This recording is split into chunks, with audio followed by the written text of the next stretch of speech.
সবাইকে আমার মিনি ব্লগে অনেক অনেক স্বাগত। আজকে না দুপুরবেলা আমি একটুখানি ঘুমিয়ে গিয়েছিলাম, এই সবে মাত্র উঠলাম। আর তোমরা তো সবাই জানো আমাদের বাড়িতে অ্যাকোয়ারিয়াম চলে এসছে, তো এখনো মাছগুলো সেরকমই আছে। আর উঠে দেখি বাইরে অনেক রোদ উঠেছে। দেখো যে কালই হোক আমার কিন্তু ঘুম থেকে উঠে যে কোনো একটা খাবার চাই, কারণ আমার ঘুম থেকে উঠলেই খিদে পায়। ঘরে তো তেমন কিছু ছিল না, তাই মাকে বললাম অনেকটা পাস্তা ছিল তো একটুখানি পাস্তা বানিয়ে দাও। আর উঠেই দেখি মা পাস্তা বানানো শুরু করে দিয়েছে। আমি বারোদলের মেলা থেকে দেখো একজোড়া চুড়ি কিনেছিলাম, যেটা অনেক সুন্দর। আর আমি তো আর না কিনে থাকতেই পারলাম না, এটা এতটা সুন্দর।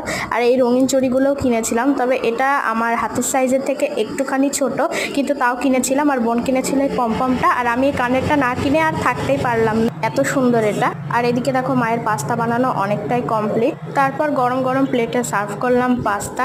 এর সাথে একটুখানি সস বা শসা কিছু একটা মিশিয়ে দিলে কিন্তু খুবই ভালো লাগে। আর এই দেখো এটা আমারটা, আমি তাহলে পাস্তা খাই। আবার দেখা হবে তোমাদের সাথে অন্য কোনো